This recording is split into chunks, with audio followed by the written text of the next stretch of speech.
eme nabe eme babe eme sunobe eme derebe digepoe mi fa production jabarani filebagaw amunu te sega o te nyina amunu sogole no anashu ani kle mali kono ani mali ko kan ama fo ka waladonia dante folimna bi ame place cinquantenaire yoro la ame festival keneka noye dogono ka festival ye na be wele ko festival ogobanya ni ya ta ko konontonai ama wala ko donia ka fonyena auto rafla sogole ngata na kuma be amena mo interviewer ku tengu nyingali munu awnini amena fle painula abanula itogoni jamu Jankan Mahamadou.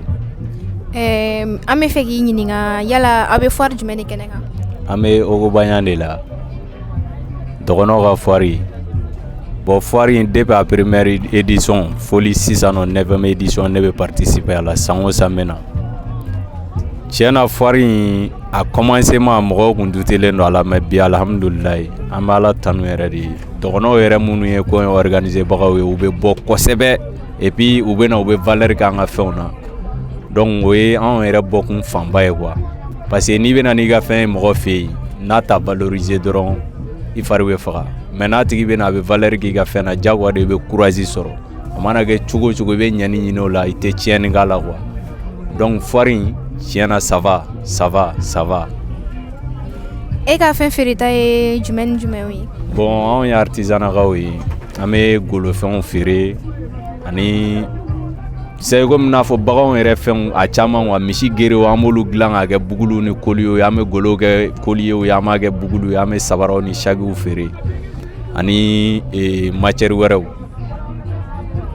Festival ogobanya yɛrɛ nafa bɛ se aw artisanaw mɔgɔw ma cogo jumɛn? Très bien a nafaba de bɛ se anw artisanw ma surtout anw minnu bɛ Bamakɔ yan yɛrɛ san'an ka kuma yɔrɔ wɛrɛ kan an bɛ kuma an yɛrɛ kan anw bɛ minɛn minnu dilan a minɛn n'an y'a dilan san kɔnɔ ni ogobanya sera tiɲɛ yɛrɛ la digi bɛ k'a la quoi caman bɛ bɔ a la an ka laɲini ye mun ye a bɛ sɔrɔ a kɔnɔ quoi donc ogobanya a ka taga ɲɛfɛ o de ka d'anw ye an tɛ ala deli a ka segin kɔfɛ quoi o de bɛ ne fɛ. D'accord. Folikan ani welela dakan jumɛn b'i bolo ka ɲɛsin i tɔɲɔgɔnw caman ma? Ah bon o kɔni bamananw mana yeko ye fɔ ko ban o la. Ko fiyentɔ bɛ dɔn kɛ ni a sara de ye bɛɛ ye fɛn ɲinina de ye bi mɔgɔ si sigilen tɛ ni ɲɛ b'a la mɔgɔ bɛ ka dɔ sɔrɔ fɛn min na ni dusu b'i yɛrɛ kɔnɔ i bɛ courage ta i b'o fɛn kɛ i bɛ dɔ sɔrɔ a la o tɛ wele dako ye tuguni quoi an bɛɛ ɲɛ bɛ ɲɔgɔn na quoi. D'accord, merci beaucoup. Bonsoir tonton. Oui, bonsoir. Votre nom et prénom? Moi je me nomme Kwama Martin. Et je viens de Burkina, à Ouagadougou. Nous sommes à quelle foire aujourd'hui? Aujourd'hui, nous sommes au phare Festival Ogobanya. Voilà. Concernant au Festival Ogobanya, qu'est-ce que vous vendez, vos différents produits? Moi particulièrement, je vends le borolan et je vends les tissus traditionnels tissés. L'importance même de vos produits et l'importance même du festival Ogobanya. Bon, premièrement, l'importance de mes produits, c'est que nous, on doit valoriser notre culture, qui est le travail de nos mains, voilà, premièrement, que nous devons mettre en valeur. Voilà, donc, deuxièmement, pour le festival Ogobanya, qui est organisé chaque année à Bamako ici, et voilà, j'ai participé et j'ai vu comment ça s'est organisé.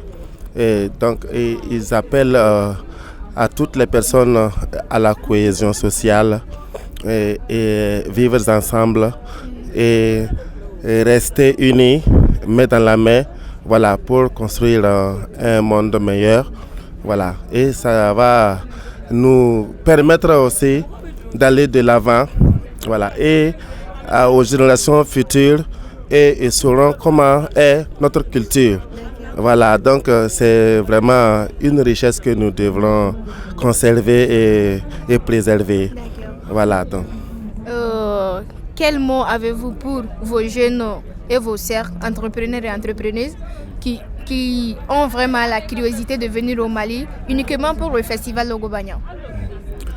Bon, pour mes frères et sœurs, je les encourage et je leur dis de prendre beaucoup le courage, voilà, pour pouvoir affronter aux réalités qui est devant nous.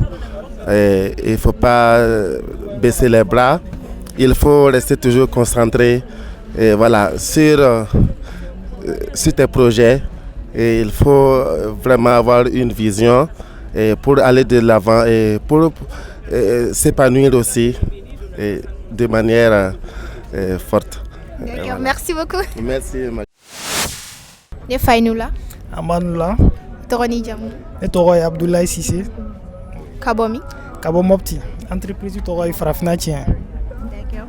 On met foire du Mani Kenerambi. An bi Ogobanya kɛnɛ de kan. D'accord, ni ata ko jolna. Bon, ni y'a ta ko 9nan de ye. D'accord. Aw bɛ produit jumɛn feere ou bien aw ka feere fɛn jumɛn ye jago kɔnɔna na? An ka jagokun ye an ka laadala minɛnw an b'o de feere. Kɔnɔw fara finiw ni sanbaraw ni laadala fɛnw bɛɛ. I m'a ye a culture malien an bɛ k'o de valoriser. I n'a fɔ ka bɔ Mopti ka na Bamako uniquement festival Logobanya na a nafa jumɛn de bɛ aw feerekɛlaw kan surtout artisanat canal kɔnɔna na? A nafa tɛ se ka fɔ ka ban parce que hali n'i ma feereli kɛ i bɛ comment dire i bɛ relation kura minnu sɔrɔ i ni mɔgɔ kura minnu bɛ ɲɛ aw bɛna an bɛ carrefour dɔ dun quoi bɛɛ bɔ fan dɔ fɛ ka na aw bɛ ɲɔgɔn sɔrɔ yan nɔ aw bɛ échangew kɛ o senfɛ hali n'i ma feereli kɛ yan yɔrɔ la i bɛ se ka comment dire contact caman sɔrɔ mun b'a permettre i bɛ cadeau baden fɛn comment dire commande baden sɔrɔ i ma a nafa ka bon ca dɛ a tɛ se ka fɔ ka ban. Wele makada jumɛn de b'i bolo ka ɲɛsin i fila ni teri minnu ma se ka yan sɔrɔ nka a yan nali curiosité kun b'u la? Ne bɛ weleweleda kan min da u k'u teliya ka na a tɔ man ca bilen san kɔnɔ siɲɛ kelen ni nin festival in taara k'i to a cɛ ɲina fɛn dumanba tora k'i to dɛ e yɛrɛ ɲɛ bɛ ambiance la fan bɛɛ. Voilà. D'accord, merci beaucoup. Anoula Neba. Ça va. C'est... I tɔgɔ ni jamu? Ne tɔgɔ Sauratu Maïga, n'o ye Maman la solution ye Seko ka Dangele. An bɛ fɛ ka dɔn an bɛ foire jumɛn de kɛnɛ kan? An bɛ cadeau ka foire kɛnɛ kan n'o y'a ta ko 9nan ye. An bɛ kɛnɛ in kan yan k'an ka baarakɛfɛnw jira parce que foire in yɛrɛ dabɔra an yɛrɛ ka jamana an bɛ fɛn minnu dilan an ka na exposer kɛnɛ in kɔnɔ. K'a daminɛ farafinfiniw b'a la karofiniw b'a la donc an fana minnu ye musoya an bɛ musoya hukumu kɔnɔna na n'o ye secret des femmes an bɛ conseil di musow ma an fana y'a laɲini k'an ka juruw baara ka na n'a ye kɛnɛ in kɔnɔ ka se ka musolakaw fɛn quoi. E ka feere fɛnw ye fɛn jumɛn i n'a fɔ i y'a fɔ cogo min na muso fɛn jumɛn yalima musow dɔrɔn de ta don ou bien an falakaw fɛnɛ b'a la? Vraiment ne ka feere fɔ musow ka minɛnw ka ca comme cɛw ta fana b'a la. N'i y'a mɛn muso cɛw an fila de bɛ jɛ ka baara kelen kɛ donc fɛn min y'an ka furabuluw ye ɲɛ tɛ nin furabulu ye nin y'an yɛrɛ ka jiri de le plantain de a dilannen an y'a Lipton bɔ a Lipton filɛ yɔrɔ musolakaw dɔw bɛ yen u b'a fɔ furawuli ka man d'u ye a courage t'u la an y'a Lipton fana dilan i b'a kɛ ji kalaman na dɔrɔn k'a min ye jɔgɔmugu babimugu ni fɛn ninnu a bɛɛ b'an bolo baya sɛgɛrɛw parfum attirance an bɛ conseil di musolakaw ma parce que an yɛrɛ ka baara an bɛ conseil de di musolakaw ma parce que foyer kɛmɛ o kɛmɛ n'i y'a bila foyer min lafiya ba kɔnɔ a tɛ tɛmɛ 10 kan donc ni musolakaw nana sanni na an bɛ fɛɛrɛ k'u ye an bɛ conseil d'u ma cɛ bɛ minɛ cogo min sokɔnɔna bɛ dilan cogo min na foyer yɛrɛ kan ka kɛ cogo min an b'o bɛɛ conseil di musolakaw ma parce que bibi na cɛ caman bɛ kɛnɛ ma n'i y'a ju bɔ an musolakaw la tɔw b'a dɛn i y'a faamu. Festival Logobanya bɛ nafa jumɛn de lase aw feerelikɛla ma kɛrɛnkɛrɛnnenya la muso fɛnw feereli ani cɛ fɛnw feereli? Non, festival yɛrɛ a bɛ nafa caman ladon jamana yɛrɛ kɔnɔ fɔlɔ parce que an ka baara ye min ye an bɛ traditionnel kɔnɔna de la donc fɛn minnu b'an bolo an yɛrɛ ka fɛnw dilannen de don donc k'a jira ko an ka fɛnw an kɛmɛ ka valeur d'u la parce que ni nana kɛnɛ in kɔnɔ vraiment i tɛ foyi ye an yɛrɛ ka baarakɛminɛnw kɔ donc o b'a jira festival in dabɔra anw yɛrɛ dɛmɛni de kama a dabɔra jamanaw dɛmɛni kama fana parce que jamana caman ɲɛ bi bɔ an fɛ parce que ni nana kɛnɛ in na i bi fɛn caman ye a bɛ traditionnel de i y'a faamu donc nafa caman de b'a la o b'a jira an fana bɛ se ka kobaw kɛ an yɛrɛ k'a sɔrɔ an ma taa jamana wɛrɛ la ka se ka valeur dɔn an ka jamana fɛnw na parce que jiriw filɛ bi bi na valeur donna an ka jiri la fɔlɔ valeur tun tɛ jiri la o mais bi an b'a dilan an b'a liptɔnw dilan an b'a mugu dilan k'a di mɔgɔw ma u b'a nɛnɛ u b'a ta a bi baaraw kɛ donc valeur fɔlɔ wari tun tɛ don jiri la o mais bi bi na dun jiri bɛ sa donc an ka jɔgɔn muguw filɛ nin ye jɔgɔn yɛrɛ mɔgɔw t'a dɔn ko jɔgɔn bɛ se ka si k'a kɛ mugu ye an bɛ jɔgɔnw dilan k'a kɛ mugu ye an ka babi kelen kelen mɔgɔ t'a dɔn babi mugu bɛ se ka bɔ an bɛ babi mugu bɔ fo k'a kɛ liptɔn ye donc o b'a jira an ka fɛnw an bɛ ka valeur don an ka fɛnw na vraiment o diyara an ye. Welemada jumɛn de b'e bolo k'a lase i tɔɲɔgɔn jagokɛlaw ma?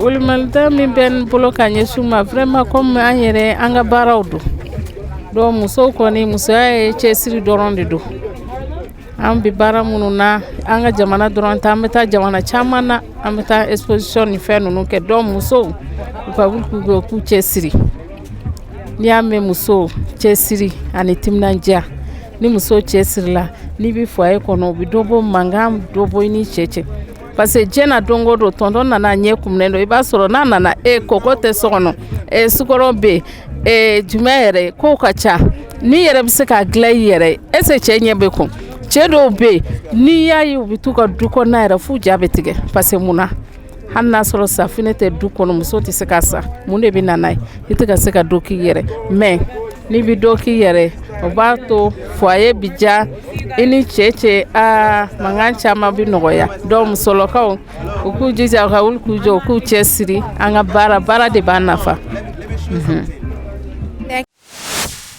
n se yan la. E tɔgɔ n'i jamu? Bon ne tɔgɔ ye Mariam Dolo. An bɛ foire jumɛn de kɛnɛ kan bi? Ɔgɔbanya kɛnɛ kan. Nin y'a ta ko joli? 9e édition. D'accord. An bɛ fɛ ka dɔn i bɛ produit jumɛn de feere Ɔgɔbanya foire kɛnɛ kan? Bon ne bɛ produit cosmétique de feere. Bon i b'a fɔ kunsigitaw b'a la faritaw b'a la. Ça k'a daminɛ gel de douche, savon, pomade, crème, gommage. Bon produit caman wa. Festival Ɔgɔbanya yɛrɛ bɛ nafa jumɛn de se aw jagokɛlaw ma i n'a fɔ kɛrɛnkɛrɛnnenya la produit cosmétique feerela ninnu ma? Bon a nafa fɔlɔ ye mun ye sisan nɔ a bɛ marque bɔ dogo la dɔɔni ça o b'a to mɔgɔ caman bɛ marque lakodɔn donc o y'a nafa fɔlɔ ne yɛrɛ nakun yɛrɛ fanba bɛ parce que ni ne siɲɛ fɔlɔ ka participer à la ça ka na exposition na ni ne siɲɛ fɔlɔ pour que marque ka se ka lakodɔn mɔgɔ ka se ka produit dɔn fɛnɛ. J'espère que fête tagabolo ka ɲi nɔ? Oui fête tagabolo ka ɲi awɔ. D'accord. Welemada jumɛn de b'i bolo ka lase i tɔɲɔgɔn minnu ma se ka ɲan sɔrɔ nka curiosité b'u la hali sisan ka se yan? Bon ne kɔni bɛ se ka welewele daga min kɛ mɔgɔw ka to ka bɔ ka n'u danbew ɲɛɲini k'a ɲɛdɔn sa ka to ka kokɔrɔw fɛnɛ ɲɛɲini k'a ɲɛdɔn mɔgɔ mana kɛ cogo o cogo fo source dɔ de ka kɛ la sa i k'a dɔn i buruju bɔra fɛn min na awɔ nafaba de b'a la hali n'i tɛ dɔgɔnɔ ye a mana kɛ cogo o cogo a bɛ maliyɛn bɛɛ concerné parce que siya bɛɛ dɔɔni dɔɔni représenté len don yan nɔ. Et que produit cosmétique, ça concerne les hommes ou les femmes ou bien les deux à la fois? Bon, les deux à la fois. K'a daminɛ denmisɛnnin fo mɔgɔkɔrɔba donc bɛɛ bɛrɛmata bɛ yen nɔ. E yɛrɛ bolo festival Ɔgɔbanya nin ye siɲɛ fɔlɔ ye a kɛnɛ kan komi i y'a fɔ cogo min na e bɛ se ka mun de fɔ a la ou bien i ye mun de faamuya a tagabolo la? Bon ne bɛna chaque année depuis a daminɛna mais nin siɲɛ fɔlɔ ye ka participer en tant que a tɔgɔ ma bɔ n na voilà. Fɛn tiɲɛ yɛrɛ la de nafaba b'a la donc a b'a to fɛnɛ ni an ni minnu famana an bɛ ɲɔgɔn ye donc a b'a hakili jigin an bɔyɔrɔ ni kokɔrɔw la. Folikan jumɛn b'i bolo ka lase i balima minnu bɛ dɔgɔnɔdugu la minnu ma yan sɔrɔ ani i balima minnu fɛnɛ minnu ye commerçants ye se t'u ye ka lakodɔn i n'a fɔ e filɛ ka lakodɔn bi cogo min na? Bon, foliga kɔni bɛ ne k'a lase organisateur ma fɔlɔ donc ani participant minnu bɛ na donc minnu ma se ka yala sɔrɔ n bɛ se ka mun f'u ye dɔrɔn u k'u gɛlɛya hali n'a kɛra ka na turu cɛ siɲɛ kelen dɔrɔn donc u b'a dɔn mun b'a kɔnɔna na ni kɔni y'i gɛlɛya ka na nimisa kɔni t'a la hali ni ma sanni kɛ i bɛ ko caman ye ka bɔ ko caman kalama o de bɛ ne bolo. E ka entreprise tɔgɔ? Atembio. Merci beaucoup. Merci. Anula ne fa? Ma somɔgɔw bɛ to basi t'aw la? Basi foyi tɛ yen. I tɔgɔ ni jamu? Bon, ne tɔgɔ Seru Siribe, artisan au Mali. N sigiyɔrɔ bɛnnen bɛ Bamakɔ ma, marché de Ngolonɛ na. An bɛ foire jumɛn de kɛnɛ kan bi? Bon, an bɛ dɔgɔnɔw ka foire 9e édition Ogobayan, le festival Ogobayan. An b'o kɛnɛ de kan bi quoi. Oui. Ni festival Ogobayan in kɛnɛ kan aw ka feerefɛn ye fɛn jumɛn ni jumɛn ye? Bon, nin kɛnɛ kan an bɛ fɛn caman feere. An bɛ les masses dogon an b'o feere, an bɛ bɔgɔlan feere, an bɛ collier feere. Donc tous les instruments on vend ça un peu aussi quoi. Oui. Avec les bijoux. Festival Ogobayan a bɛ nafa jumɛn de lase aw artisanw ma? Bon, Ogobayan bɛ fɛn caman lase anw ma, a bɛ nafa belebele an tɛ se k'a fɔ k'a ban parce que an danbe de don. Donc culture ye fɛn dɔ ye, donc n'i y'i sɛbɛ don a la, donc a ka ca Ala fɛ jamana bɛ développer, an minnu yɛrɛ b'a baara kan ka kɛ an bɛ développer a kɔnɔ. I y'a faamu, an tɛ se ka nafa fɔ k'a ban quoi.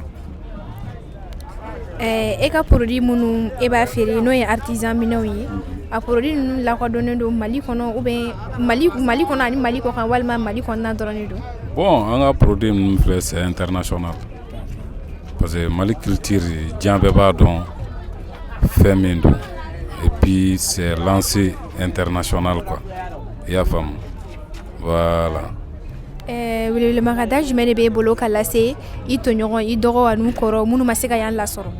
Bon, pour moi ne bɛ welewelekan min na di se mɔgɔw ma donc k'a essayer ni min ma se ka temps sɔrɔ ka na o k'i jija yanni dimanche cɛ ou bien samedi cɛ u kɛ ye kɛnɛ kan parce que tradition ye fɛn dɔ ye donc chaque fois an bɛ création de k'a kɔnɔ donc n'i jija hali n'i ma se ka sanni kɛ n'i ye minɛnw filɛ a bɛ idée di yɛrɛ ma ka création dɔw boli hali I ka finiw kan I y'a faamu bon o y'a nafa dɔ ye quoi bon en plus n'u nana fɛnɛ u ka essayer ka plaisir fɛnɛ kɛ mɔgɔw ye u bɛ courage fɛnɛ d'an ma baara kɔnɔ voilà. Merci beaucoup. An b'aw fo ka waleɲuman dɔn, an b'a fɔ ni de bɛ dansigi an ka bi interview kɛnɛ kan, kɛnɛ min n'a bɛ wele ko festival Ogobayan, ni y'a ta ko 9nan ye an ka Mali kɔnɔ yan nɔ.